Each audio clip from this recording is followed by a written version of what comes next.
그는 15살이었고 아직 아버지 농장에서 함께 살고 있었다. 그는 아버지를 사랑했다. 그러나 크리스마스 며칠 전이 되어서야 비로소 그 사실을 알았다. 그날 그는 우연히 아버지가 어머니에게 하시는 말을 엿들었다. 여보, 난 새벽마다 로버트를 깨우는 게 싫소.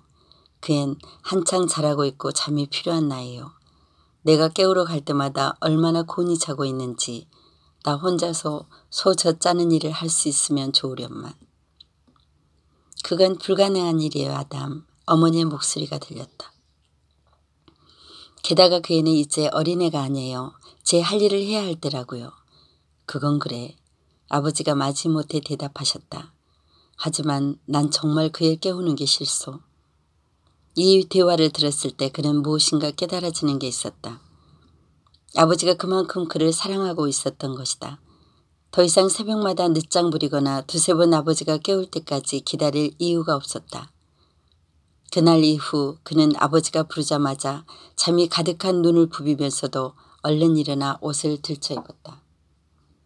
그리고 크리스마스 전날 밤이 되었다. 그 해에 그는 15살이었다. 그는 내일의 크리스마스에 대해 생각하며 잠시 누워 있었다. 그는 아버지에게 멋진 선물을 하고 싶었다. 예전처럼 10센트 균일 상점에 가서 아버지에게 드릴 넥타이 하나를 샀다. 그것도 멋진 선물이긴 했지만 다시 생각해보니 그것으론 충분하지 않은 듯했다. 그는 옆으로 누워 팔꿈치로 머리를 괴고서 다락방 창문을 통해 밖을 내다보았다. 별들이 찬란하게 빛나고 있었다. 지금까지 그 어느 때보다 더 밝게 빛나고 있었다. 그 중에 어떤 별 하나는 마치 베들레헴의 별처럼 특별히 빛나고 아름다웠다. 어렸을 때 그는 아버지에게 물은 적이 있었다. 아빠, 마구간이 뭐예요? 아버지가 말했다. 소들이 있는 우리 집 가축우리와 같은 곳이란다. 예수가 가축우리에서 태어났고 그 가축우리로 양치기들과 현자들이 크리스마스 선물을 갖고 왔다니. 거기에 생각이 미치자 그는 저 밖 가축우리에다 아버지에게 드릴 특별한 선물을 준비하지 못할 이유가 없다고 생각했다. 4시 전에 일어나 몰래 축사로 기어가서 소 젖을 다 짜놓는 거다. 혼자서 이 일을 끝낸 다음 청소까지 마쳐놓으면 아버지가 우유를 짜러 오셔서는 그가 해놓은 일을 보시겠지. 아버지는 누가 그렇게 했는지 금방 아실 것이다. 그는 별들을 바라보며 혼자 미소를 지었다. 꼭 그렇게 해야지. 그렇게 하려면 너무 깊이 잠들어선 안 돼. 그는 도중에 20번도 넘게 깨었다. 그리고는 성냥을 켜서 낡은 시계를 들여다보았다. 아직 자정이었다. 그 다음에는 1시 반이었고 또 그 다음에는 2시였다. 새벽 2시 45분이 되었을 때 그는 자리에서 일어나 옷을 꿰입었다. 그런 다음 살금살금 계단을 기어내려가 삐걱대는 마룻바닥을 지나 살며시 밖으로 나왔다. 붉은 황금빛으로 빛나는 큰 별이 축사 지붕 위에 낮게 깔려 있었다. 암소들이 졸린 눈으로 놀라서 그를 쳐다보았다. 암소들도 너무 이른 시각이라고 생각했던 것이다.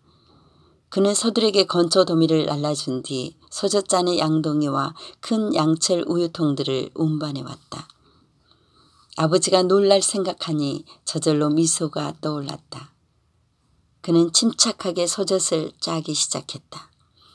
2개의 강한 젖줄기가 향기로운 거품을 내며 양동이 속으로 떨어졌다. 다른 날보다도 일하기가 쉬웠다. 소젖 짜기가 전혀 지루하게 느껴지지 않았다. 그것이 사랑하는 아버지에게 드리는 특별한 선물이기 때문이었다. 마침내 작업을 마쳤다. 2개의 우유통이 가득 채워졌다.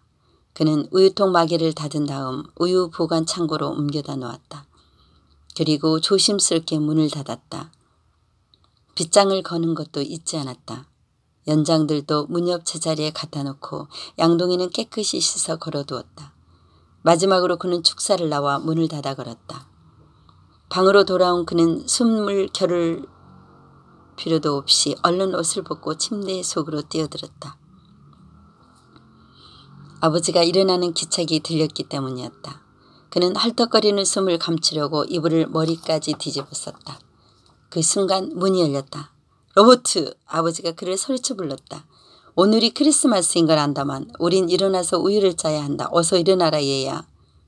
네, 알았어요. 그는 일부러 졸린 목소리로 대답했다. 나 먼저 나가마. 아버지가 말했다. 내가 먼저 시작할 테니 너도 금방 오거라. 문 닫히는 소리가 들리고 그는 웃음을 참으며 그대로 누워 있었다. 이제 몇 분이 지나면 아버지가 상황을 눈치채실 것이다. 그 몇 분이 너무도 길게 느껴졌다. 10분, 15분, 아니 몇 분이 흘렀는지 짐작할 수 없었다. 아버지의 발소리가 들렸다. 문이 열렸지만 그는 여전히 자는 체하며 누워 있었다. 롭! 네 아빠. 너 이놈! 아버지가 웃음을 터뜨렸다. 그것은 감동의 눈물이 뒤섞인 기묘한 웃음이었다. 너 날 놀렸구나. 아버지는 이윽고 그의 침대 옆으로 다가왔다. 그리고는 이불을 잡아당겼다. 오늘은 크리스마스잖아요, 아빠. 그는 얼른 아버지를 껴안았다. 아버지의 두 팔이 그를 힘껏 껴안았다. 어둠 속이라서 두 사람은 서로의 얼굴을 볼 수 없었다. 고맙다 아들아. 아무도 이렇게 멋진 선물을 내게 준 적이 없구나. 전 다만 아빠께. 저절로 말이 끊어졌다. 뭐라고 말해야 할지 그는 알 수 없었다. 그의 가슴은 아버지에 대한 사랑으로 터질 것만 같았다. 그렇다면 난 다시 가서 좀 더 자야겠구나. 그러나 잠시 후 아버지는 다시 말씀하셨다. 아니다. 얘들이 벌써 일어나기 시작한 것 같구나. 난 여태껏 너희들이 잠에서 깨어 크리스마스 트리를 바라보는 모습을 본 적이 없다. 난 늘 소들에게 매달려 있었거든. 어서 나오너라. 그는 자리에서 일어나 다시 옷을 입었다. 그리고 두 사람은 크리스마스 트리가 있는 곳으로 내려갔다. 이내 별들이 있던 자리에 태양이 솟아올랐다.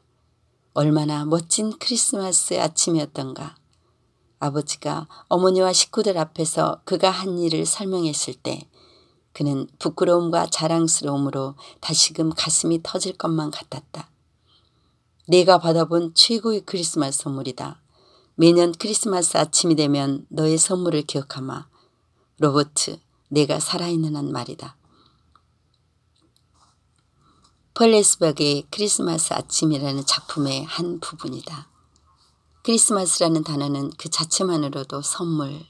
그런데 이런 날에 이런 선물을 받은 아버지는 가슴이 벅차 생애 최고의 행복을 느낄 것이다.